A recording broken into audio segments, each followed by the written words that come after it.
Architects, and I'm presenting with Jay from Wurundjeri Architects. We're presenting Wurun Senior Campus. It's a government senior school, and that's it. It's in North Victoria. Next slide, Jay. And what you just saw is where it's at the moment. What you're looking now is the future. That's our school. That's it. And as part of this emerging Fitzroy Gasworks precinct, we don't have anything to do with the precinct except that we really tied this building into the future precinct. But the interesting thing about it is when we started this project, we knew absolutely nothing about this. There was no master plan, there was no road layouts, there was no pedestrian circulation. We had no education brief from the VSBA. But there were some things we did know, Joe. Yeah, we did know we had probably one of Melbourne's most contaminated sites. We were also bringing together two schools, Fitzroy High School and College College. We were at the intersection of two city grids, and we've been gifted the probably the worst part of the overall site. It was an awkward little wedge parcel, which was heavily constrained to the north with traffic, and we had a hard boundary with the sports centre to the south. But we also knew we had a vertical school. So, reimagining vertical school. Typically, vertical schools, recreation on the top, green space on the top. Kind of thought about this and we thought about equity of space, you know. The recreation shouldn't be for all the sports heads, it should be for everyone. Very simple strategy, but I think really quite effective. So we just pushed the floor plates back, we tiered it, and that way we could create connection to each of the learning neighbourhoods. And that's it, you know, science has a science terrace, art has an art terrace, and so forth. And these neighbourhoods have really become about connection. I mean, they're about connection for kids, they're about wellbeing. Each terrace is also connected by an external stair, so the whole external part of the school is actually vertically connected as well. The lower side of the terrace became the more pedestrianised entry and actually really influenced the whole master plan in this area. This whole bit has turned into a pedestrian zone. It then steps in form, sort of rhythming and patterning along Queen's Parade until it turns the corner and is sort of punctuated full stops by triple light sports court at the back. Jay? And the other really important part for us was how the vertical circulation works in this building. It's a highly walkable building, 6 levels, and we wanted to make sure that was really kind of critical and unlocks how the kind of building really works from an education point of view. So rather than a stacked vertical stair, we looked at how the stair could kind of weave and connect through the building, and really sort of it's a series of kind of spaces and moments which is really tied into sort of how the building works from a learning perspective. So the kind of route the stair kind of weaves through, it passes over, under and through various spaces and allows users to kind of glimpse and interact with other disciplines as they go through the school. They might be studying that subject, but they have awareness. And it's been built the orange brick road by the students.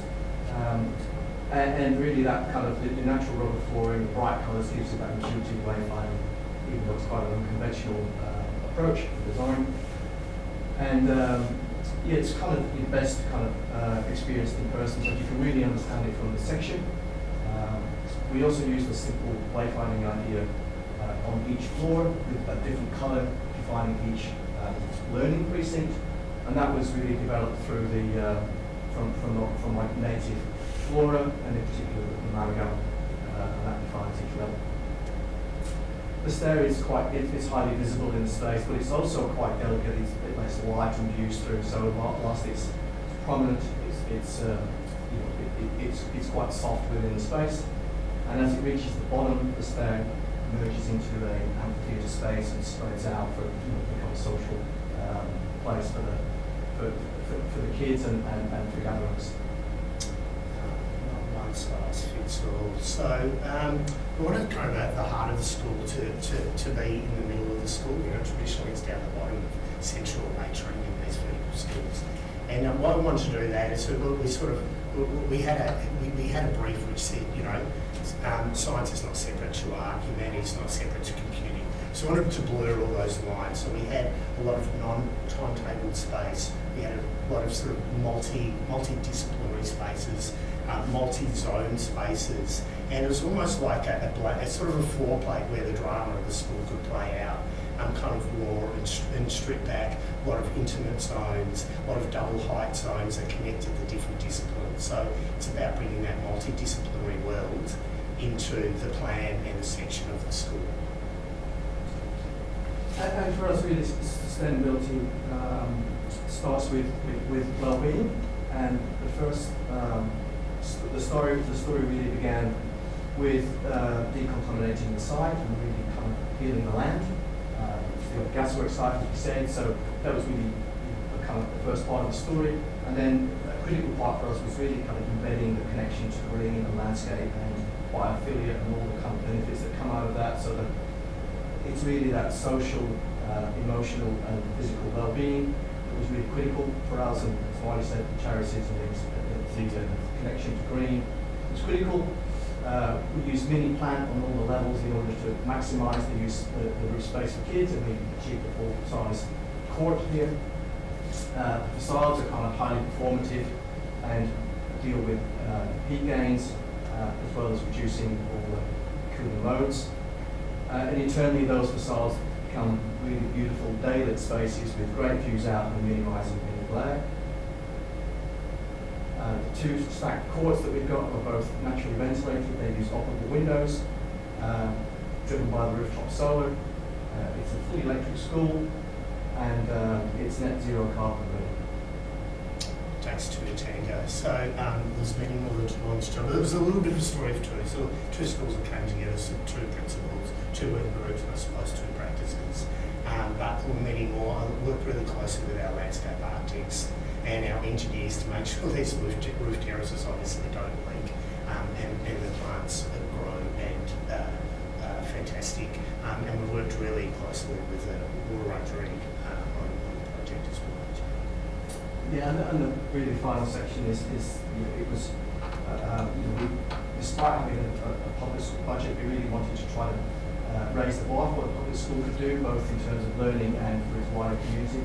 And this building really had a step change in how we consult with the First Nations and the Wurundjeri Wurun groups were embedded right from the outset in order to kind of really be part of that process. And what it did do is we embedded both artwork and sort of educational pieces into the building. We told some really fascinating but often difficult stories as well into the building. And lastly, really the building has been designed really the first of its kind to become integrated into a future sports centre as well. So it's really a building at the heart of this developing community and connected into the community. They can use that atrium space. The triple height sports centres will be connected back into another sports centre on the side, and it's a community